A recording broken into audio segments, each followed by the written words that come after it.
Olá, pessoal! Bem-vindos ao Podect. Eu sou Márcio Barbosa e falo direto de Porto Alegre.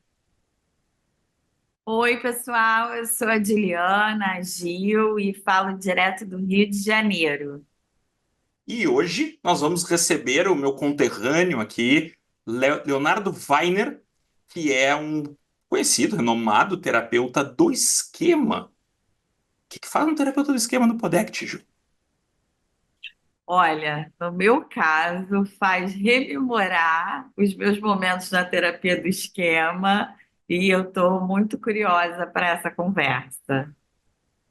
Isso aí. Pela primeira vez a gente vai ter um terapeuta que não é prioritariamente assim, né, de um terapeuta contextual, mas para a gente poder falar sobre aproximações, afastamentos, pontos de conexão e entender um pouquinho o que fez o Léo Weiner a também buscar se aprimorar em terapia de aceitação e compromisso, né, recentemente aí na carreira dele, e trocar um pouquinho sobre essas diferentes perspectivas que tornam a psicologia esse campo rico aí com o qual a gente adora trabalhar. Vamos lá? Vamos ouvir o Léo?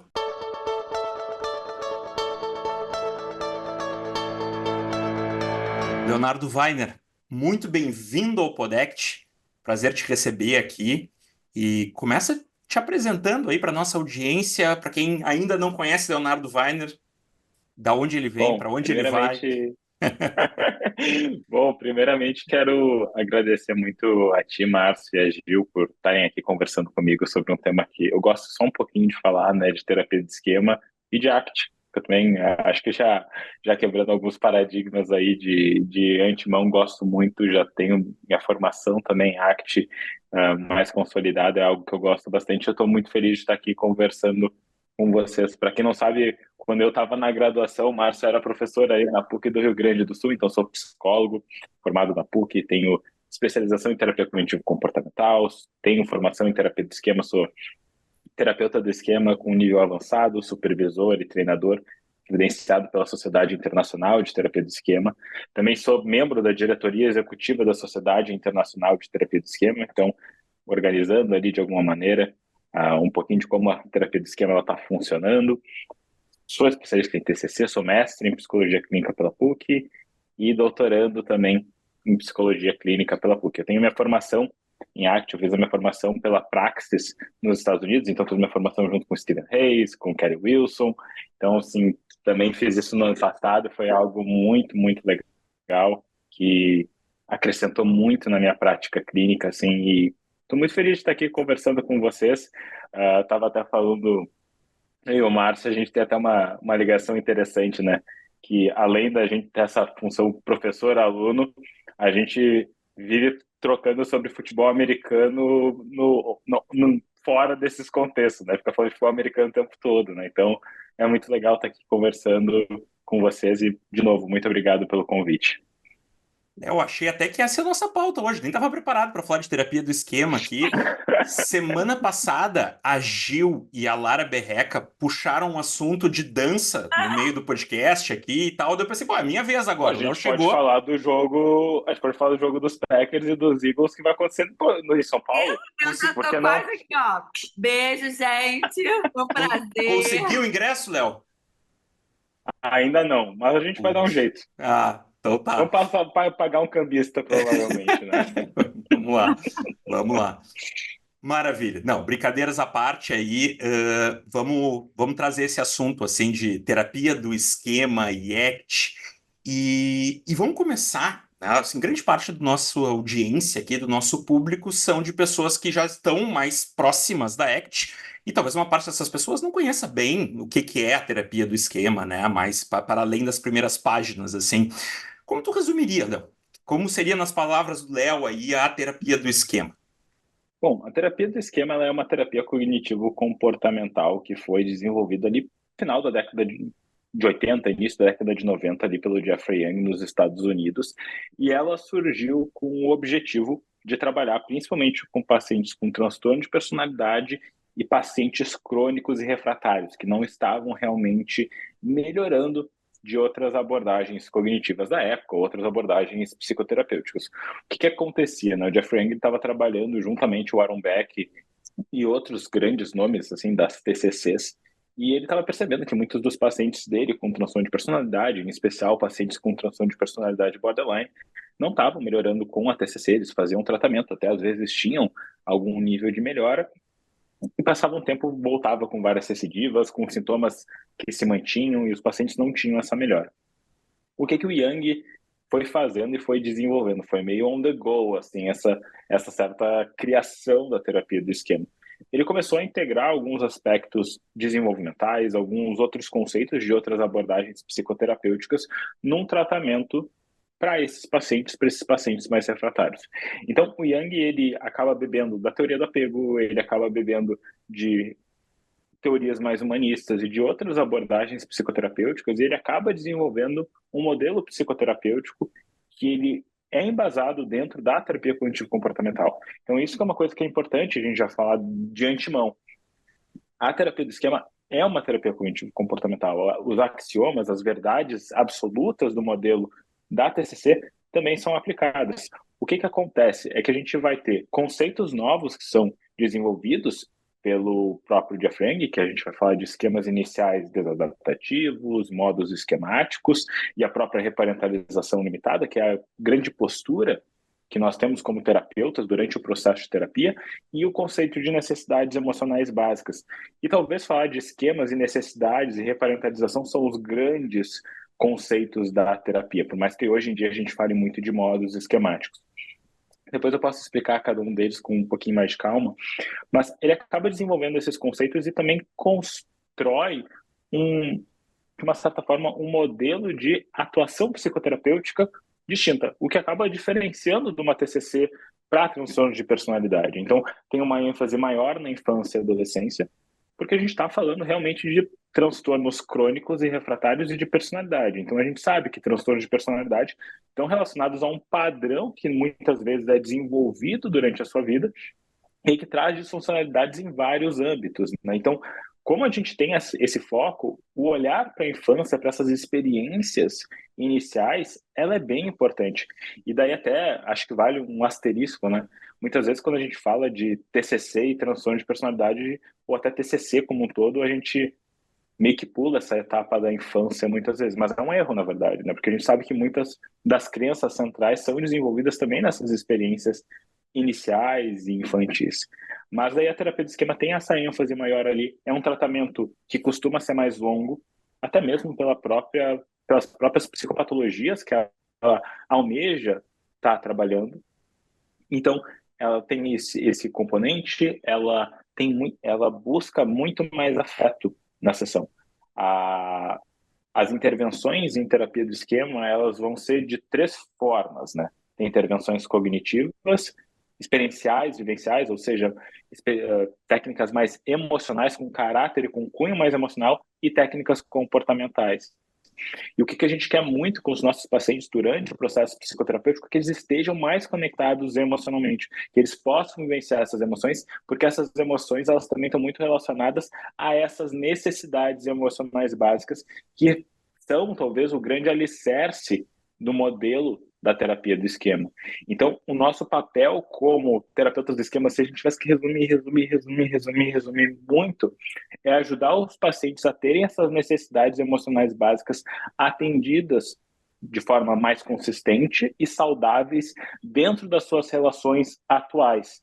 Isso também vai acontecer dentro do setting, dos limites da relação terapêutica, mas a ideia é que a gente consiga ajudar o paciente a ter isso fora desse ambiente. Então, a gente vai falar de segurança, de vínculo, de vinculação, conexão, que o paciente consiga ter essa conexão, consiga ter essa segurança numa relação, que o paciente consiga se sentir autônomo, competente, que o paciente entenda dos seus limites, entre outras necessidades. A gente tem 5 necessidades para falar, né, quando a gente fala em terapia de esquema, mas que elas sejam, porque elas são dinâmicas, né, elas vão aparecendo em vários contextos e que elas possam estar sendo mais bem atendidas. Eu acho que a versão reduzida, assim, o sumário da terapia do esquema poderia ficar mais ou menos por aí. Não sei se falei muito ou falei pouco. Não, acho que tá ótimo. Foi Acho, ótimo. acho. E tem espaço para ACT na vida de um terapeuta do esquema? Cara, eu acho que tem. Eu acho que tem espaço para muita Eu vou falar por mim, vou falar da minha experiência anedótica e depois eu falo o que eu acho de uma maneira um pouco mais generalizada. Eu sou um terapeuta que eu tendo a trabalhar muito numa ótica de prática baseada em evidências, então eu entendo, para mim faz muito mais sentido a gente começar também a pensar nos processos que estão acontecendo ali com os nossos pacientes e poder pensar nas intervenções que de fato fazem mais sentido para aquela demanda e não encaixar alguém dentro de um modelo. E uma das coisas que a gente vê muito na prática clínica é que conceitos e aspectos práticos e até teóricos dessas abordagens, elas conversam mais vezes do que discordam. Acho que às vezes as caixinhas que a gente coloca dentro dos modelos não são tão diferentes. Eu me lembro quando eu fui fazer a minha formação, eu estava vendo algumas técnicas, isso é muito parecido com algumas outras coisas que eu já faço. E a gente vai vendo na prática clínica que tem muita conversa. E, de novo, aceitação, difusão, valores, são todas questões que estão no nosso dia a dia. Todos nós vivenciamos isso. E para um terapeuta do esquema não vai ser diferente, né? Quando a gente pensa na terapia do esquema hoje, a gente vê muitos desses processos, até quando a gente pensa no Hexaflex e tudo mais. Por exemplo, valores está falando de um funcionamento saudável. A gente pode pensar aí no modo adulto saudável do nosso paciente, esse lado saudável que vai entender quais são as necessidades e valores e vai agir de uma maneira mais adequada perante isso. Então, a gente quer fomentar os valores, quer ajudar o paciente a olhar para os valores e agir de maneira mais congruente com isso. A aceitação do paciente poder se conectar com as emoções, poder vivenciar o que realmente está acontecendo, de poder estar mais conectado com o presente também. A própria questão da difusão, de quantos pacientes ficam presos nos seus esquemas e modos e acabam ficando presos em narrativas que ele fica se contando a vida inteira. Então, a gente vê esses processos acontecendo e a gente vê como entender de ACT nos ajudaria muito. Porque, de novo, eu estava até fazendo. Agora é o meu momento de autopromoção, brincadeiras à parte, né? Eu estava dando uma palestra junto com o André Kolbe no Congresso Mundial de Terapia de Esquema e a gente estava apresentando um modelo de terapia de esquema transdiagnóstico. Essa era a nossa ideia, de apresentar um modelo de terapia de esquema transdiagnóstico. E o que a gente falou? Nós, como terapeutas do esquema em geral, a gente olha tudo a partir de esquemas ou de modos esquemáticos. E o que a gente sabe é que existem outros mecanismos de vulnerabilidade e de resposta nos nossos pacientes, até questões de predisposições genéticas e neurofisiológicas. E é fundamental que a gente possa olhar para esses outros fatores para que a gente possa ter etapas de tratamento, que daí vão englobar a terapia de esquema como um todo também, mas que a gente possa fazer. Por exemplo, um paciente com um risco iminente, a gente não vai trabalhar com terapia de esquema naquele momento.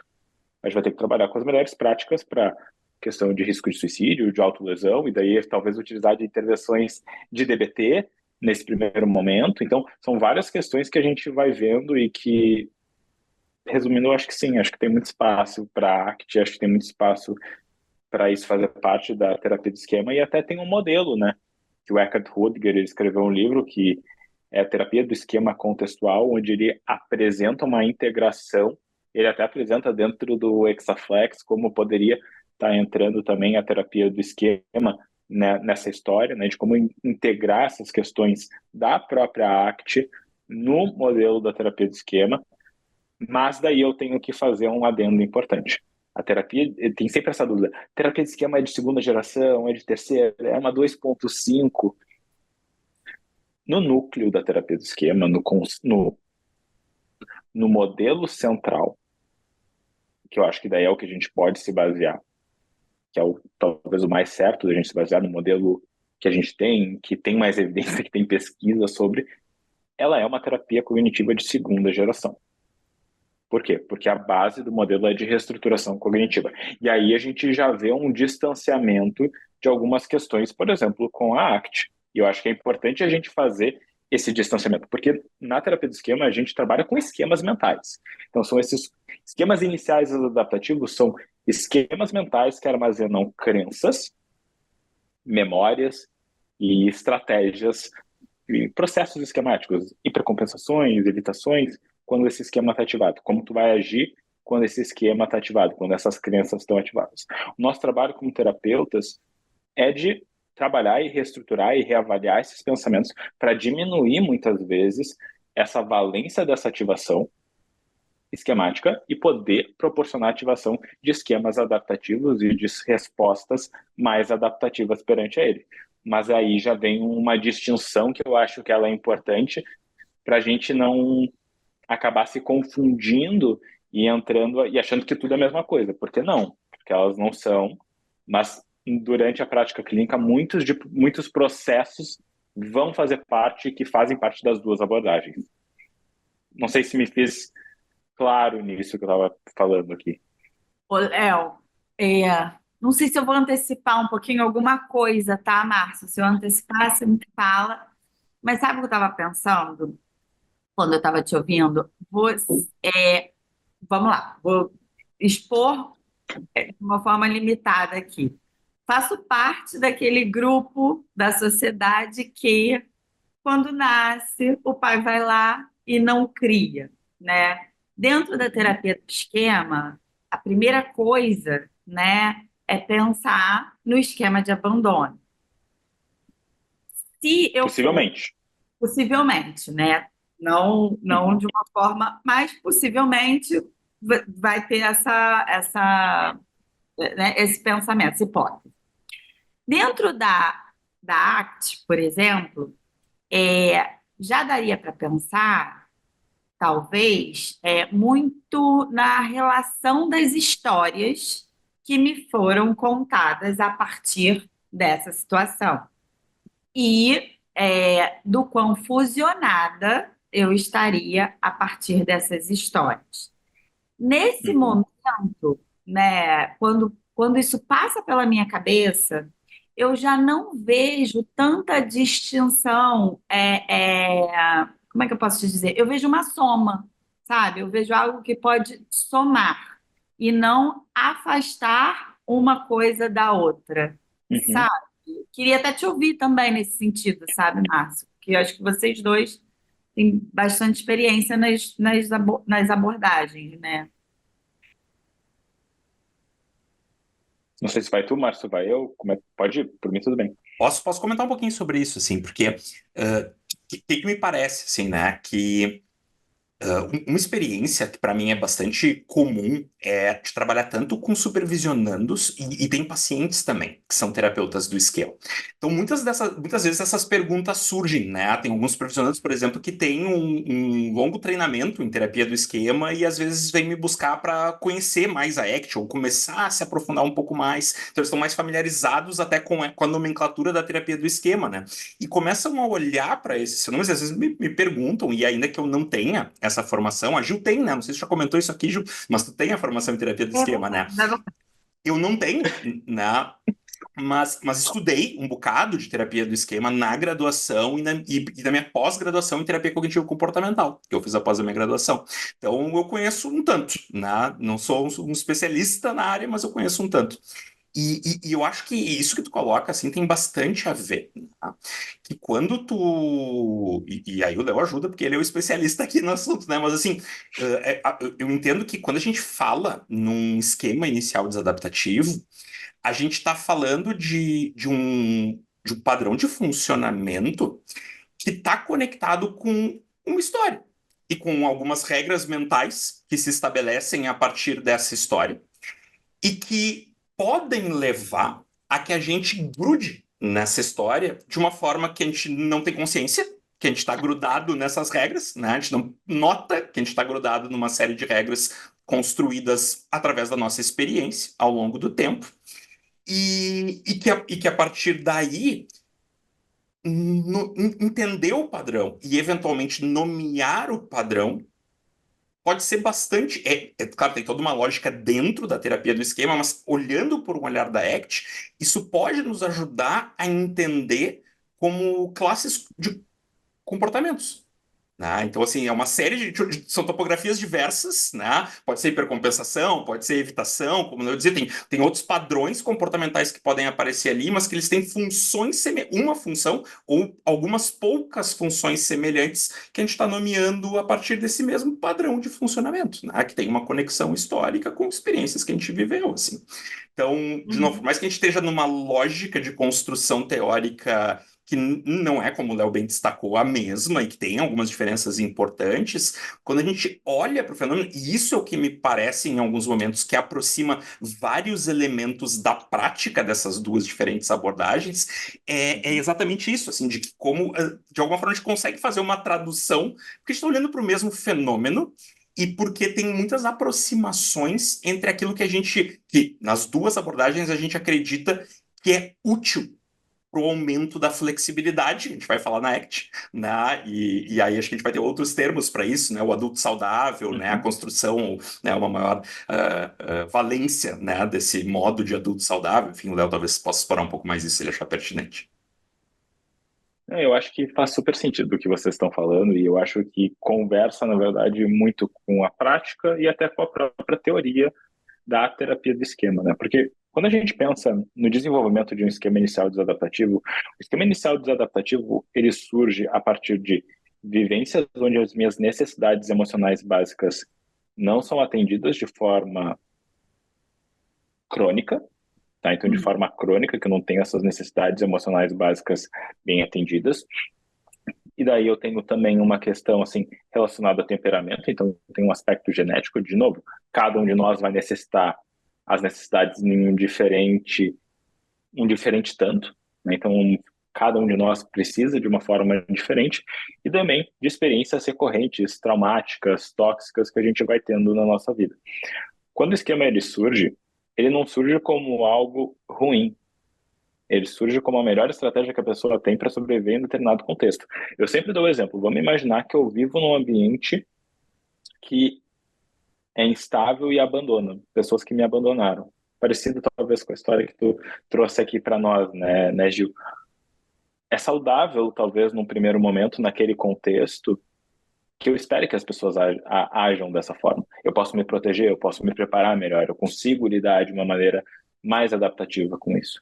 O problema é que eu me fusiono, né, fazendo uma brincadeira aqui com isso, e eu não me solto dessa história ao longo de toda a minha vida. E daí eu entro numa outra relação que talvez é muito mais saudável e que a pessoa não vai me abandonar, mas qualquer comportamento que pode ser similar ao de um abandono, ou que eu interprete como abandono, e eu acho que essa é uma questão importante, né? Que eu perceba como abandono, que eu perceba que eu não estou sendo bem atendido, eu volto e me fusiono com essa história de que eu sou abandonável, que as pessoas abandonam. Então, sim, eu volto e me prendo nisso. Porque, sim, quando a gente pensa nos esquemas, eles armazenam essas crenças e também muito parecido com a própria tríade cognitiva, são as crenças de mim, dos outros e do mundo, né? E de como as coisas elas vão ser. Então, de uma forma ou de outra, a grande questão do esquema é que ele não a gente fala, né? Tem um nome bonito, né? Que são estruturas teleonômicas. Essa aprendi com meu pai, tá, Márcio? Que daí ele fala na aula, sempre tem umas palavras rebuscadas. Pra quem não sabe, meu pai é professor em psicologia, tudo mais, TCC.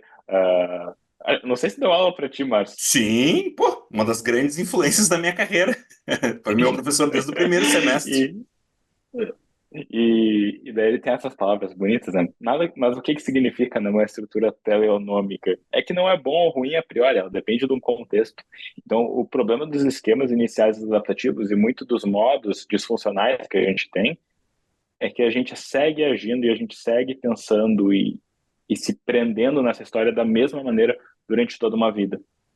E não tem flexibilidade tem muito pouca flexibilidade em relação ao conteúdo desse esquema e, consequentemente, quando eu estou exposto a uma situação que me remete a isso, porque a memória funciona dessa maneira, né? A situação ativa essas memórias e daí eu volto e me fusiono e me linko com isso e eu não consigo me soltar. E daí, consequentemente, tu vai ter comportamentos para lidar com isso.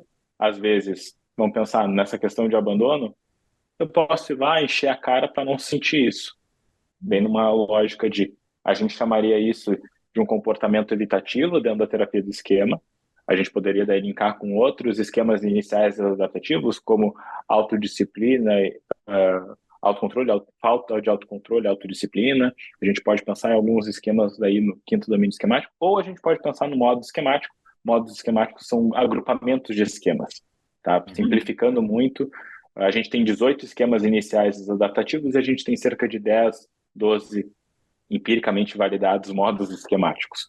tá? Então, assim, modos esquemáticos são agrupamentos de esquemas, porque os esquemas, eles acontecem, eles vão ativando um ou outro, é como se fosse uma rede neural. Então, ativa um e vai ativando o outro até pelas próprias estratégias. E o modo esquemático é todas essas ativações juntas, né? O estado naquele momento. E daí a gente vai pensar num modo, talvez um protetor de autoalívio, que a gente vai chamar que é um modo evitativo para não entrar em contato com essa emoção desconfortável que é de se sentir que está sendo abandonado, por exemplo. Então, eu acho que tem muita conversa, eu acho que tem muitos processos que eles conversam ali, que eles estão presentes, e que se a gente dá para um terapeuta 100% ACT, ele vai ler de uma maneira não tão diferente de um terapeuta de esquema. A gente talvez tenha nomes diferentes para algumas das coisas. Tem uma teoria que é diferente ali por detrás, né? A terapia de esquema muito mais voltada nessa lógica de necessidades emocionais básicas. A gente sabe que na ACT muito mais relacionado à própria EFT e a questão da linguagem, mas o processo de prática clínica às vezes não é tão diferente quanto a teoria nos faz pensar que é, né? E aí tem uma questão, Léo, que eu tava bem curioso para te perguntar, para te ouvir, porque apesar de sermos os dois aqui de Porto Alegre, temos convivido nesse espaço da PUC muito tempo juntos, a verdade é que a gente se vê muito pouco, né? Se cruza muito pouco, tem pouca oportunidade de conversar como a gente está conversando aqui, né? Talvez nunca tenha tido, na verdade, tanto quanto aqui. Exato. E, e eu fiquei bem curioso, assim, para saber, assim, e o que levou, né? Tu que é um terapeuta do esquema super graduado, né? Aí também estudar ACT, né? Qual foi o processo pessoal ou científico, né, que fez tu buscar também esse conhecimento? Eu sou um eterno nerd, eu diria, sabe? Eu adoro estudar, adoro aprender, adoro, por exemplo, eu fiz a minha formação em arte, agora o próximo objetivo é a formação em DBT, para realmente aumentar esse skills, assim, de abordar um repertório de habilidades realmente para poder estar ajudando os meus pacientes. O que eu sempre achei interessante o modelo teórico. Sempre achei interessante os questionamentos da própria ACT e isso sempre me trouxe muito interesse. E quando a gente olha para a própria terapia cognitiva baseada em processos, né, a gente pode chamar, é muito interessante como alguns processos da ACT estavam fazendo presença e alguns eu tinha mais familiaridade, outros menos, eu queria entender melhor. Até quando a gente pensa na própria TCP, né, na terapia cognitiva processual, quer dizer, baseada em processo processual do Erismar, não vou misturar os nomes aqui. Isso. TCP do Erismar. É, baseada em processos, o que é interessante, né? Até entra a questão de necessidades emocionais básicas. O Reis, ele não coloca o modelo de necessidades do Young, mas ele bota necessidades parecidas com o modelo da Dweck, que é um modelo mais compreensivo de necessidades emocionais, mas a gente consegue ver que esse conceito de necessidades ele é muito visto dentro da psicologia e da filosofia e do próprio movimento desenvolvimental humano, né? Então, eu achei isso muito legal, eu queria entender mais de ACT, porque, assim, também o próprio campo de evidências da ACT, ele é interessante, né? Então, assim, eu queria entender mais, eu achava, assim, eu gostei, sabe quando fica com aquela pulguinha atrás da orelha? Eu gostei disso, eu quero entender mais disso. E foi mais nesse sentido e também de aumentar esse repertório, assim. A própria questão que eu falei agora das necessidades, eu tinha visto um livro por cima, mas foi na formação que o Reis falou sobre isso, ah, olha só, né? Tipo, daí, tipo, sabe quando linka os pontos, tipo, tu leu, mas não prestou tanta atenção quanto tu deveria. Então foi bem legal nesse sentido também, mas eu fui eu e meu pai fazer, né, por sinal, a gente fez juntos, né, a Ah, é? formação. Não sabia que o Ricardo tinha feito. Nós Legal. dois fomos fazer. Não, nós dois fomos fazer a formação em ACT, foi bem legal, acho que e eu acho que quebrou também alguns paradigmas que eu imaginava, né? Porque de novo, quando a gente tem uma aula numa especialização, ou a gente vê um vídeo aqui e outro ali, a gente começa a ter uma ideia do que é um modelo. Quando a gente vai vivenciar esse modelo e faz o processo de treinamento dele, é outra história, né? E daí tu vê, por exemplo, a profundidade do modelo. A minha impressão inicial, a primeira vez que eu entrei em contato com a ACT, foi, é legal, mas me parece superficial. Sendo muito honesto, foi o primeiro pensamento que eu tive. E daí depois, óbvio, comecei a ler mais e eu vi quão profundo era, e na formação foi ainda mais vivencial esse processo de ver realmente quão mobilizador pode ser, né, a própria arte. Ô, Léo, uma curiosidade. Você sabe onde foi meu contato com a ACT? No Congresso Aonde? de Gramado. Sério? Eu não sabia. Sério? Que legal. Você tá falando, eu tô me lembrando. Eu falei, gente, era o Congresso Weiner aquilo. Aí eu fui num pré-congresso, que eu acho que foi o Vitor, de Mindfulness, e aí lá ele falou da ACT, e aí eu fui num workshop da Robin, e aí fui 2019, Daí, explorando. Gil? daí Muito recente. Foi Congresso Weiner de Gramado, foi 19? foi 19? Foi 19. 19, foi quando o Yang veio. Isso aí. Aham, isso, eu fiz, É esse eu fiz o mesmo. workshop pré-congresso com o Jeffrey Young. Então já Então, nos cruzamos na vida, Gil. Veja só, a gente estava falando você semana estava lá? passada que a gente nunca tinha se visto pessoalmente, nos cruzamos no Congresso Vai em 2019, Sabe o então. que é mais curioso? Nesse congresso, eu falei, gente, cheio de internacional, por que que eu fui fazer o pré-congresso de brasileiro, né? Porque a gente tem muito a contribuir, Gil, para a ciência no mundo Aí, lá. olha só, tá É, explicado, exatamente, né? exatamente. Ah, que legal. Então foi com a Mônica. A Mônica estava nesse congresso, se eu não me engano, Mônica Valentim. Tu deve ter assistido ela lá. A Não Mônica, foi? Tu falou não, não, porque eu tava com a cabeça muito terapia do esquema, eu tava ali, Ah, tu tava focada. tava focada. Vai, vai. Mas, Léo, tu trouxe um pouquinho, né, o que te levou aí a estudar e tu salientou isso, né, assim, de aprender, né, mais e incrementar as tuas habilidades, assim. E tu encontrou o que tu buscava? O que que tu encontrou nessa busca? É uma pergunta que parece simples, mas é aquela coisa de terapeuta, né? A gente faz as perguntas simples, são as mais difíceis de responder muitas vezes, né? Eu gosto de dizer que tem uma beleza na simplicidade, que ela é muito interessante, né? Uma das coisas que mudou muito, eu sempre pensei em valores, mas eu nunca tinha pensado de verdade, nunca tinha realmente tentado me conectar com valores e pensar na importância dos valores na prática clínica. Eu acho que quando a gente pensa, vou trazer da terapia do esquema, mas isso também pode ser aplicado à própria TCC. A gente tem um viés muito, não vou dizer psicopatológico, mas muito no negativo, muito no que não está funcionando, né? Tipo, do esquema inicial desadaptativo, da crença central disfuncional, e acaba sendo tão focada nisso e de poder buscar evidências e refutar, questionar, que às vezes a gente esquece de fazer o contraponto com o aspecto do valor, o aspecto do que o paciente realmente almeja. E quando eu fui fazer esse treinamento, acho que trouxe muito mais isso para minha prática clínica, o que me facilitou muito o trabalho, porque eu acho que quando a gente está emperrado em alguns momentos clínicos, a gente poder olhar para o que é realmente valoroso para o paciente e poder fazer essa análise de quanto que esses comportamentos, quanto que a forma que o paciente está funcionando está de acordo ou não, também nos ajuda muito, porque daí a gente não precisa só focar no que talvez não está funcionando, mas a gente tem uma outra forma de análise que também é bem interessante e bem importante de ser feita.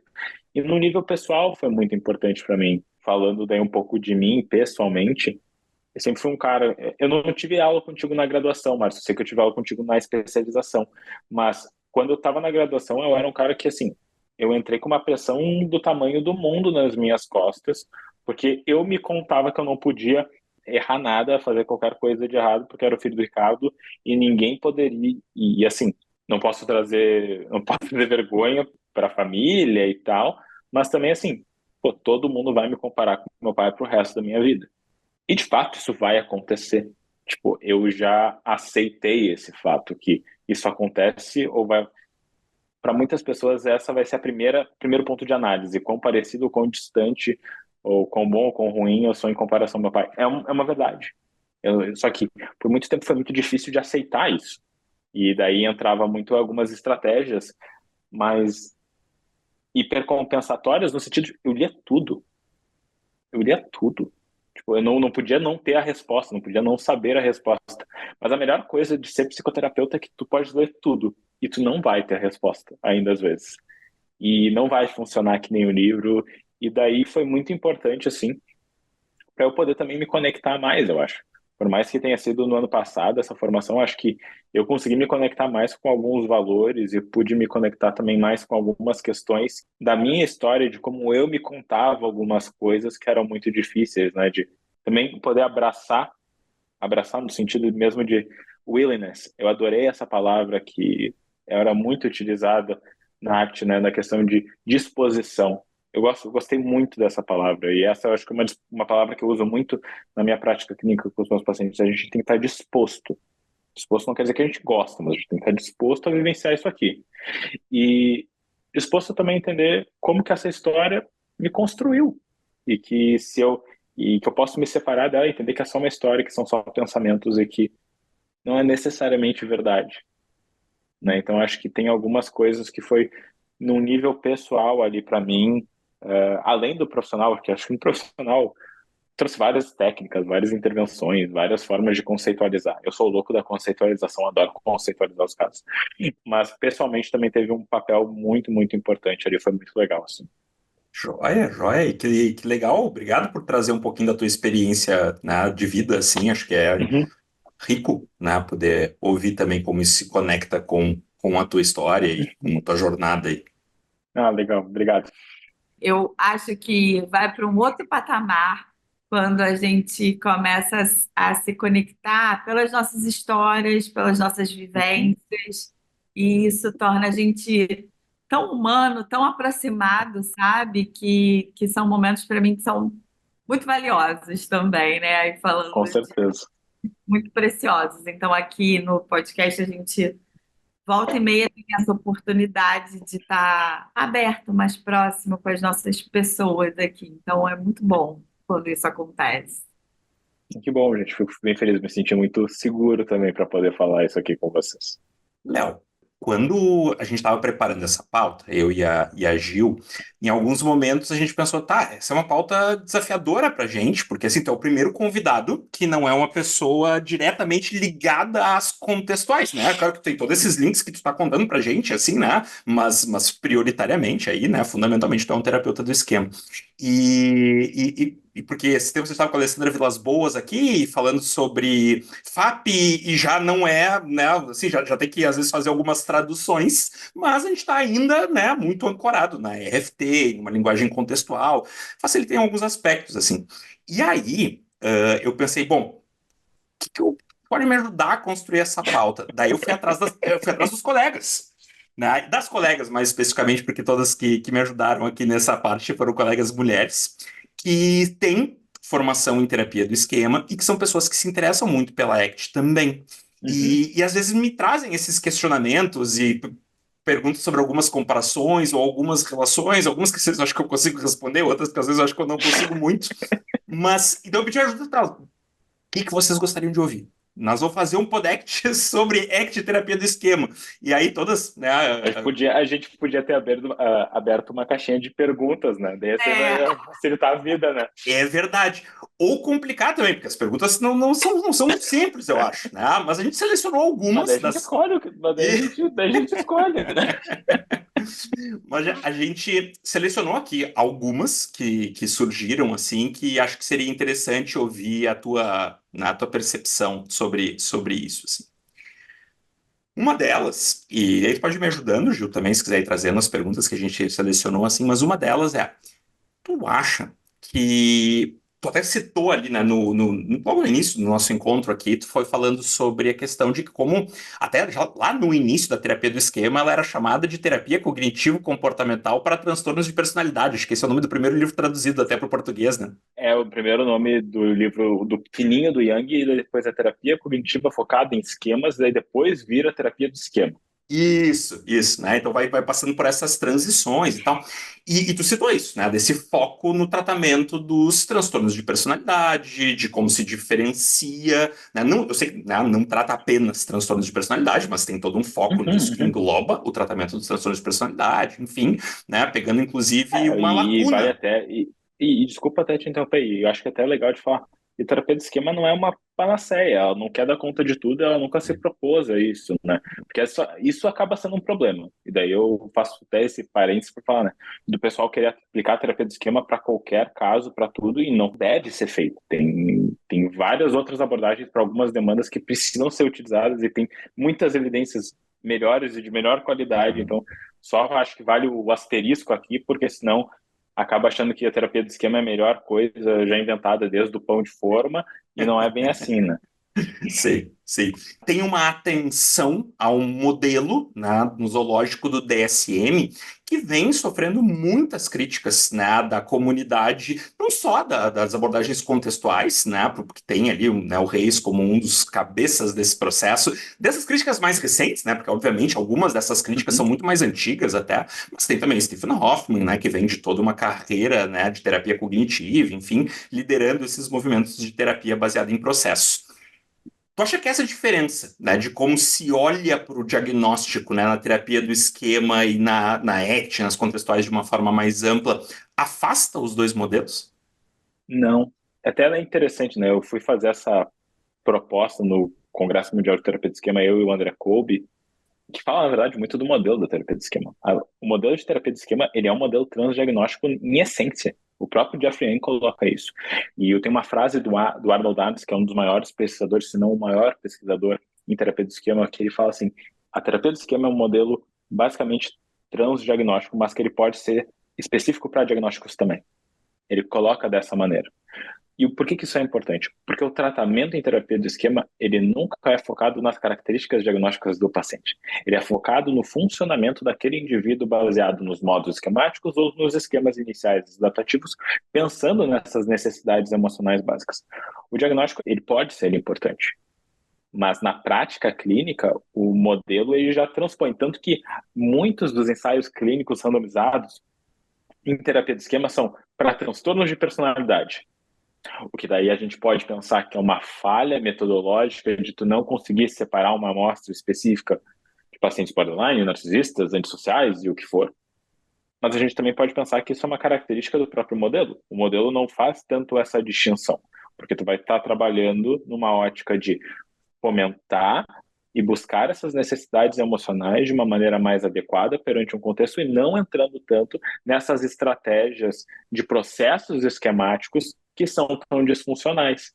Então, essas críticas feitas ao DSM e, por exemplo, no próprio Para Além do DSM e outros livros que nós vamos ter, elas, na verdade, conversam um pouco com a terapia do esquema. A prática da terapia do esquema, ela não é, na maior parte das vezes, específica para diagnóstico. Existem protocolos específicos de terapia do esquema para transtornos específicos, como existe protocolo para tratamento de transtorno de personalidade borderline, para transtorno por uso de substância comórbido de transtorno de personalidade, para transtornos alimentares, e daí às vezes... Mas a gente tem, por exemplo, um ensaio clínico de terapia do esquema para o comer compulsivo transdiagnóstico, que é terapia de esquema, TCC e TCC focado no apetite, que é o modelo do Ferber, no que eles pegam, se eu não me engano. A gente já vê que o foco ele é transdiagnóstico, então tem vários diagnósticos ali, mas o tratamento ele não é alterado. Então, acho que isso já meio que responde a tua pergunta, né? O modelo ele é transdiagnóstico em essência, mas a gente precisa ainda de maiores evidências e de melhores qualidade e de estudos com melhor qualidade também que comprove isso, porque historicamente, tirando esses de personalidade, que tem 2 ou 3 ensaios clínicos assim, e esses do comer compulsivo transdiagnóstico, todos os outros ensaios clínicos são focados em diagnósticos específicos, né, para transtorno de personalidade borderline, por exemplo. Ótimo, ótimo. Gil, quer puxar uma outra pergunta? Sim, estou aqui na cabeça com a pergunta que é: eu vou botar a figura do terapeuta, tá? Mas não precisaria necessariamente. Quando a gente está lá na sessão e o paciente está relatando algo que toca no nosso esquema, Uhum. XYZ, seja lá ele qual for. A gente pode falar que nesse momento a gente está fusionado? A gente pode fazer esse tipo de comparação? Eu acho que depende da forma que tu lida com o esquema. Hum. Se tu ficou ativado, tu agiu perante esse esquema e tu ficou preso nessa crença, sim, daí tu tá fusionado ao esquema. Mas o que que a gente fala muito? Eu trabalho hoje, particularmente, basicamente só com pacientes com transtorno de personalidade narcisista ou transtornos alimentares. Sim, eu sou essa pessoa que gosta desse tipo de transtorno para trabalhar, tá? E o que que acaba acontecendo muitas vezes? Pacientes falam coisas que a gente não gosta, por mais que eu tô acostumado a levar xingão de paciente narcisista semanalmente, assim, tipo, algum comentário que arrogante, algum comentário depreciativo, se eu ficar preso com uma crença de que eu sou insuficiente e ficar pensando e agir perante isso, eu me fusionei. Me fusionei, me ativei e agi a partir disso. Mas o que que a gente fala muitas vezes? Percebe a tua ativação, coloca a tua ativação de lado e entra como o teu self de terapeuta aqui. Teu adulto saudável de terapeuta. Esse modo que entende por que tu tá aqui, que entende como é essa dimensão, a dimensão dessa relação e como que tu vai querer agir perante essa relação. Tu pode ficar fusionado e daí tu vai ter ações que vão estar de acordo com essa história, com esse esquema. E daí é um pepino.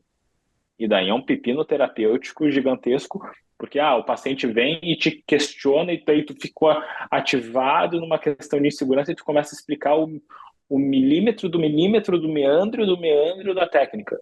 Não é isso que tu precisa fazer na tua sessão. Então tu ativou e ficou preso nessa história. Mas eu percebo que eu senti isso. Se eu conseguir colocar de lado, não é necessariamente que eu fiquei fusionado. Eu me ativei e consegui ativar o meu lado adulto saudável, que consegue colocar essa ativação de lado, e eu vou olhar depois para essa ativação, entender o que que mexeu comigo. Mas não é, talvez, naquele momento ali com o meu paciente que eu vou conseguir ter essa reorganização, né, de uma certa forma. Não sei se ficou claro, Super, Uhum. super. mas eu acho que depende, né? Eu acho que assim, pode e não pode, depende da forma que tu vai lidar e como tu vai sentir, né? Tu sentiu, beleza, mas eu posso separar. Não, eu só ia falar, como tudo na psicologia, a gente responde depende, né? Excelente, né? Melhor resposta. E é verdade, tudo depende. Mas eu ia dizer, tem outra boa também que é responder sim, não. Depende. Essa é a resposta completa, a versão completa. Tu deixou um gancho aqui quando tu falou para uma outra pergunta que tinha surgido, né, aqui na nossa pauta, que é. Desculpa, vou dar um passinho para trás aqui, porque na verdade eu ia comentar isso que me pareceu, né, o que tu estava falando, basicamente, né, assim, de fusão e desfusão. Não sei se é por aí, assim, mas Uhum. pareceu que tu estava falando muito disso, né? Fusão e desfusão, porque tu pode notar que está aqui, pode não ser só desfusão, pode ser aceitação, talvez também, assim, né? Mas tu pode Isso. notar que está aqui, né? E ao notar, abrir espaço. E tem vezes que tu nem nota que está aqui, quando tu vê, tu já enganchou, né? No esquema, e que acho que foi a Sim. direção da pergunta da Gil, E né? daí. Exato, e daí entra a supervisão e a terapia individual de poder. Pô, foi tão difícil aquela sessão, tá? O que que aconteceu? Como é que tu agiu? E daí às vezes eu dando supervisão, eu falo, mas tu percebe como tu ficou ativado e como tu agiu a partir do teu esquema? Porque daí ativou um esquema, sei lá, de fracasso, que a pessoa sente que ela não vai ser tão boa, que ela não é tão boa quanto os outros, que as pessoas vão perceber que ela é um fracasso, que ela é incapaz. E daí eu precisei mostrar que eu era capaz. Só que daí, de Uhum, novo, tu uhum. perde esse papel terapêutico. E, de novo, né? Essas coisas, elas vão acontecendo. A grande questão é a percepção e o conseguir me afastar ou aceitar, ou como tu mesmo falou, e conseguir agir de uma maneira que realmente é adequada como psicoterapeuta ali, né? Uhum. Uhum. Perfeito. E no teu exemplo, tu estava isso, daí se eu como terapeuta, né, perceber a ativação, eu posso fazer, né, se eu estiver né, notando isso e conseguindo deixar isso de lado, entrar no meu modo adulto saudável e ser ali o terapeuta que eu quero ser. Esse modo adulto saudável, né, que é o que está sendo buscado se desenvolver mais e Uhum. mais na terapia do esquema. Tu acha que dá para fazer uma aproximação dele com o conceito de flexibilidade psicológica que a ACT traz? Eu acho que sim, porque o adulto saudável, ele é esse. Porque, assim, quando a gente ouve o adulto saudável, parece uma instância, é uma esfinge, né? É quase um troço assim meio perfeito. Só que não, o adulto saudável nada mais é do que um modo esquemático, ou seja, um agrupamento de esquemas adaptativos daí, né, de esquemas adaptativos, de crenças adaptativas perante a realidade, que vai estar buscando o suprimento dessas necessidades de forma adequada ao ambiente e de lidar com a falta do suprimento dessas necessidades de forma adequada com o contexto que a pessoa está inserida.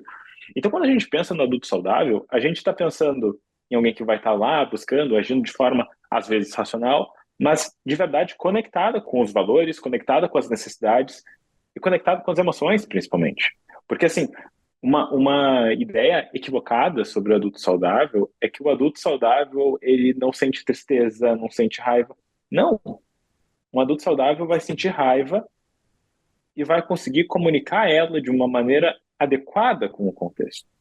Raiva não é uma emoção ruim. Eu me lembro da Robin falando, lembre de uma coisa, quem disse que a emoção é boa ou ruim foi a gente. O teu cachorro não diz que é bom ou ruim, ele só sente. E quando ela falou isso, nossa, é muito verdade, eu nunca tinha pensado nisso, né? O adulto saudável, então, ele está conectado com isso. Por exemplo, eu dou esse exemplo em sala de aula. Pô, se o meu pai morrer, cara, é saudável eu poder ficar conectado com a tristeza. Por que estaria errado? Eu ir ficar dando risada, ou ir trabalhar, ou isso que talvez está mais desconectado com esse movimento mais saudável de eu não poder aceitar o que eu estou sentindo, de eu não poder me conectar com o luto que está acontecendo ali. Então, o adulto saudável está muito relacionado à flexibilidade de eu poder buscar as coisas e também de, às vezes, não ter essas necessidades. Porque eu sempre falo para os meus alunos na formação, talvez o maior indicativo de que teu paciente está próximo da alta é quando ele não tem as necessidades bem atendidas, ele não consegue buscar elas e ele lida bem com isso. O lidar bem com isso não quer dizer que ele está feliz com isso, mas que ele consegue se organizar perante isso. Então, o que demanda muita flexibilidade, né? Então, esse conceito de flexibilidade está completamente integrado no que é esse adulto saudável. Quando a gente pensa nas características desse adulto saudável, a flexibilidade ela já se mostra como uma delas, né? Então é bem interessante nisso também. Léo, estamos nos encaminhando para o fechamento do episódio e a gente costuma terminar com uma pergunta que várias vezes é difícil, mas hoje é nível master de dificuldade para ti. Porque Que legal. a gente costuma dizer assim, Oi, não, vou deixar preparado, né? Assim, setar as expectativas já. Que a gente costuma pedir para os convidados, né, sobre assim, tu tem alguma dica de cultura pop, ou pode ser técnica também, né? Enfim, assim, mas Uhum. que conecte com o tópico, né? Só que quando o tópico não tem uma integração mais fácil, é um pouco mais fácil de achar, né? Não sei se tu tem alguma para deixar aí para os nossos ouvintes, né? Alguma Eu leitura. tenho, Vamos lá, então. eu tenho dois filmes e uma música, pode ser? Claro, pô, é bom porque daí tu faz pelos três já que eu não tenho um pra dar, tu já faz o meu papel. O Rocketman do o filme do Elton John. Eu acho que é um ótimo filme para a gente poder pensar em desenvolvimento, a gente pensar em personalidade, a gente pensar em flexibilidade e realmente essa evolução.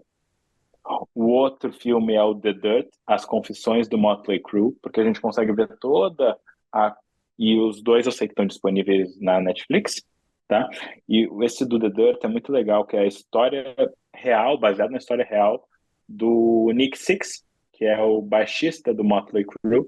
E a gente consegue ver toda a construção de vida dele, do uso e abuso de substâncias, como isso aconteceu, como ele conseguiu também se conectar com os valores dele posteriormente e agir de uma maneira mais saudável. E tem muitos esquemas, eu uso alguns trechinhos do filme até em aula, eu acho muito legal.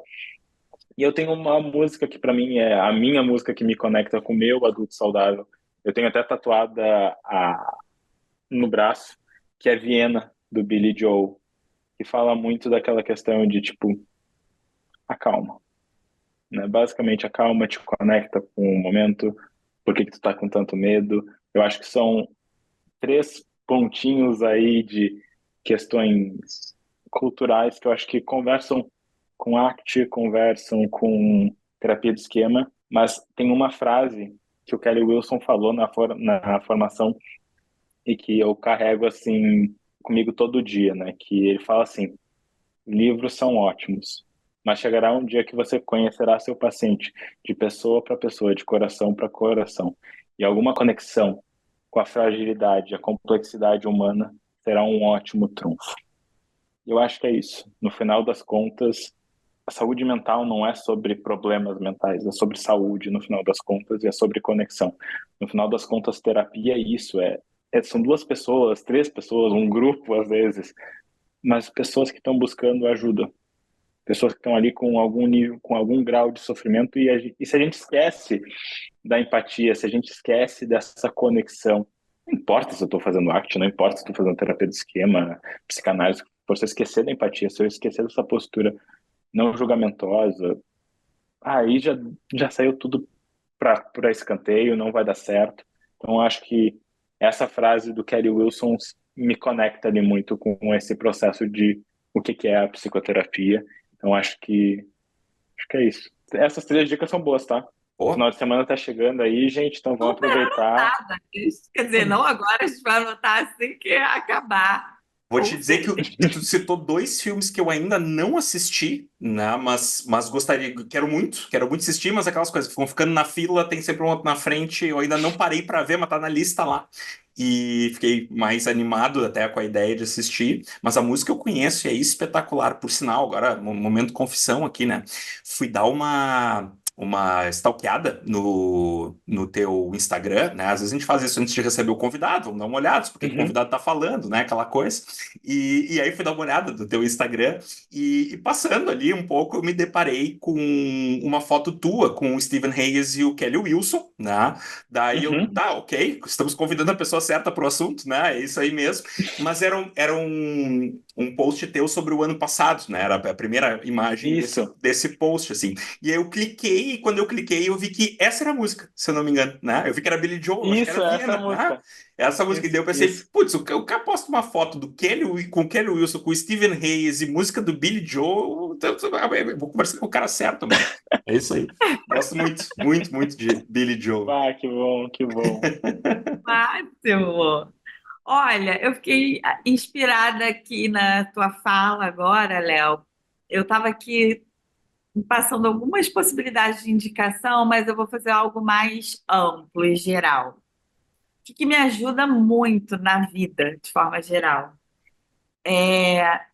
Biografia, sabe? Eu, desde criança, eu sempre tive muito interesse por entrevistas e biografias, leitura mesmo, da vida dos outros, sabe? Eu acho que era uma tentativa, assim, de olhar para a vida do outro de uma forma menos grama verde, né? Uhum. Porque às vezes a gente faz uma ideia muito idealizada das outras vidas a partir de recortes, né? Totalmente retirados de contexto. Então, eu acho que sempre que a gente olha para a vida do outro, e aí seja, os filmes trazem muitas possibilidades, os livros, enfim, as músicas às vezes também, né? Eu acho que isso amplia um tanto o nosso repertório. Então, acho que fico aí com dicas de biografias, seja em filmes ou livros. Aí E bio- eu lembrei de mais um esse é o livro que eu acho que eu já comprei uns 5 e eu dei para 5 pacientes diferentes desse livro e todos eles gostaram muito. Esse é o único livro, não, o único não, mas esse com certeza é o livro que eu gostaria de que alguém viesse lá como no Harry Potter, tirasse a minha memória para eu poder ler de novo e ler pela primeira vez de novo, que é Tuesdays with Morrie, ou a versão brasileira, que é a última grande lição. Sim, a tradução do título ficou bem versão brasileira Herbert Richards, tá? Mas assim, esqueçam o título espalhafatoso, é sensacional. Nunca tinha visto meu pai chorar lendo um livro. Ele leu e chorou com esse livro. E o meu Máximo, pai chorar não é a coisa mais fácil do mundo. Imagino. máximo. Adorei, hein? Fechou com chave de ouro. E eu cheguei sem dica, né? Mas ouvindo, eu vou repetir dicas. Eu sou um cara que repito dicas. Quando eu gosto muito de uma coisa, eu repito elas 1000 vezes. Então, eu já dei essas dicas na temporada passada, do ano passado, mas vou repetir, né? O público, de repente, né, se modifica aí ao longo do tempo.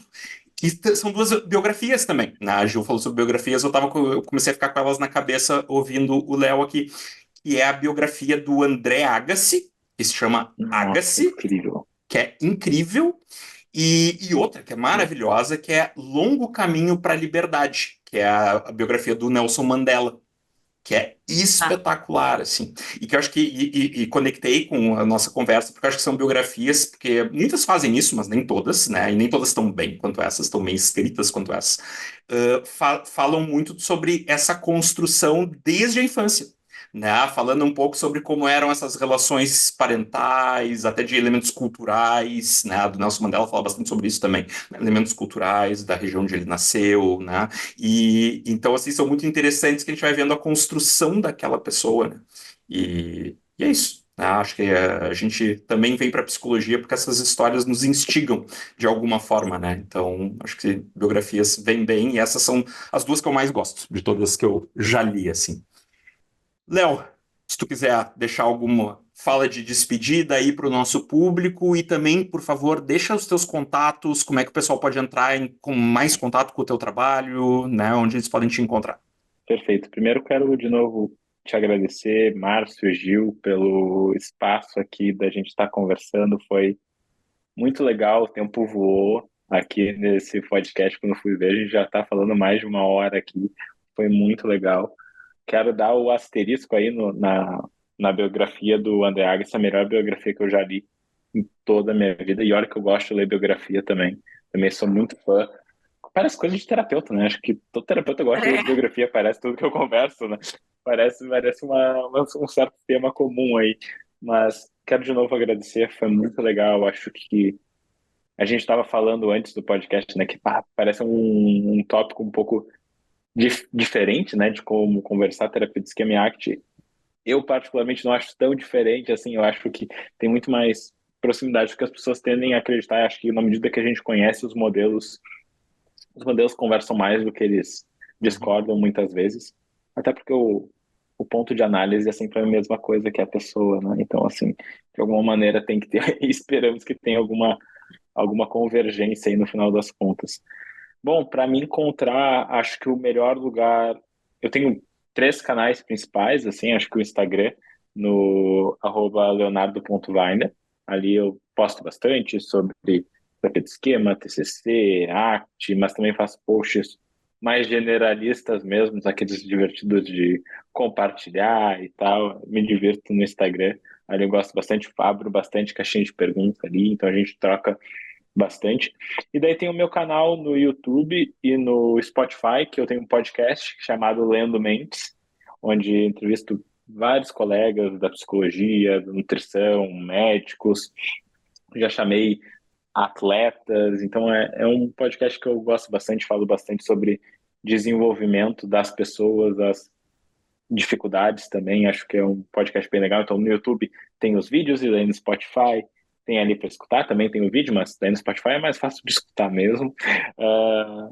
Acho que é isso. Vocês também podem seguir a Weiner, na @Weiner Psicologia. Ali a gente bota todos os nossos cursos. A gente vai até sair agora com uma especialização em terapias contextuais, onde o Kelly Wilson e o Paul Gilbert vão dar aula. Então, assim, se tiverem interesse de conhecer também, dê uma olhadinha ali. A gente tem o Bolívar, que um amigão meu, o Márcio, conhece bastante, que vai estar coordenando o curso, então vai ser bem legal. E acho que é isso, gente. Me mandem mensagem lá, eu normalmente respondo rápido. Não gosto de notificação, me incomodo com notificações, então eu gosto de responder rápido. Tá? De novo, só agradecer aqui a vocês, foi um prazer, me diverti muito e espero que tenha sido gratificante ou que vocês tenham aprendido alguma coisa que tenha feito sentido. Muito obrigado. Poxa, Léo, vou te dizer que é recíproca essa sensação. Foi muito prazeroso estar aqui. Eu ainda não tinha tido a oportunidade de estar com você, seja tendo uma aula, enfim. Então, assim, adorei. Foi um papo descontraído, que eu acho que a gente somou muita coisa, né, das nossas experiências. Então, brigadíssimo por ter aceito estar aqui com a gente. Eu que E agradeço os, de novo. Muito obrigado. e os teus contatos, Ju? Eu estou no Diálogos Somam no Instagram e é isso, vocês me acham lá. E no SIGACT, coordenando do SIGACT, que a gente tem uma página no Instagram, então apareçam lá, sigam, e o grupo de WhatsApp também, que tem lá, às vezes, informações e trocas bem interessantes. Léo, muito obrigado por ter aceito o convite, né? Reforço tudo que foi dito, foi um prazer estar aqui também nessa conversa muito legal. Eu concordo plenamente contigo, né? Assim, de que eu costumo dizer, né? E provavelmente não foi eu que inventei isso, mas eu não sei onde eu ouvi a primeira vez, né? Que fenômeno não tem dono. Então, assim, tem diferentes explicações para os fenômenos, né? Mas fenômeno não tem dono. E a gente está estudando e trabalhando com os mesmos fenômenos. E eu também acho que tem, né, mais aproximações do que possa parecer para quem não conhece muito bem, né, um dos modelos, né, conhece um, mas não conhece o outro, pode parecer algo muito diferente, mas quando se conhece um pouco mais, eu acho que do ponto de vista da técnica da intervenção, da postura do terapeuta, tem muitas aproximações, né, assim como tu trouxe inúmeros exemplos de coisas que tu, estudando ACT, olhava e dizia, tá, isso aqui eu conheço, né, assim, a gente tem uma roupagem às vezes um pouco diferente, mas eu conheço. Eu também, né, fazendo o workshop com o Jeffrey Young inúmeras vezes, né, olhava, inclusive vídeos de atendimento que ele mostrou e dizia, isso eu conheço, né, isso aqui eu conheço também porque se assemelhava muito, né, a propostas e intervenções que a gente utiliza na ACT. Foi um prazer te receber, né? Como eu citei anteriormente ali, o teu pai é, né, uma grande influência na minha carreira, assim. Eu lembro, ele foi meu professor no primeiro semestre, quando eu estava lá estudando psicologia, ainda tentando descobrir o que eu estava fazendo ali, assim, por que diabos eu tinha ido parar ali, se eu queria continuar. E eu lembro que foi muito marcante para mim, assim, uma disciplina que eu tive com ele que não me deixou dúvida que aquilo tinha tudo a ver com o que eu queria aprender, né? Claro, uma graduação em psicologia, como é a realidade da maior parte das pessoas que nos escuta, tem coisas que tu gosta e coisas que tu não gosta, né? E foi muito importante para mim, já muito cedo, né, ter encontrado assuntos que eu gostava, né, de uma forma, né, também muito incrível, que o teu pai faz como professor. E imagino, né, como tu trouxe, assim, que não seja também uma jornada fácil, né, ser filho de um professor fantástico, como o Ricardo é, mas mais do que a tua qualidade técnica, que, né, acho que todo mundo que te acompanha já conhece, assim, ainda que eu e tu não tenhamos tantas oportunidades de estar junto, não tem uma pessoa que eu conheço que te conheça que não fale bem de ti. Então, acho que também, assim, pessoalmente, foi muito legal ter essa oportunidade de ter uma conversa mais longa contigo, porque muitas vezes as nossas conversas são de 5, 10 minutinhos se cruzando num corredor, né? E poder parar e sentar e conversar e experimentar um pouco aí da tua companhia também, que foi um grande prazer. Valeu? E espero que nos Muito encontremos aí obrigado. em outros momentos. Pessoal, Com certeza. Muito obrigado de novo. Muito obrigado. para fechar, deixa eu deixar aqui os meus contatos e os contatos também institucionais. Vocês me encontram no Instagram através do @MárcioEBarbosa. Vocês encontram o SIGACT, coordenado pela Gil, através do @SIGACTBR. E vocês encontram a ICBS Brasil através do @ACBS Brasil. Se associem se ainda não são sócios, acompanhem o trabalho da ICBS Brasil e nos aguardem que semana que vem voltamos. Valeu, pessoal. Até!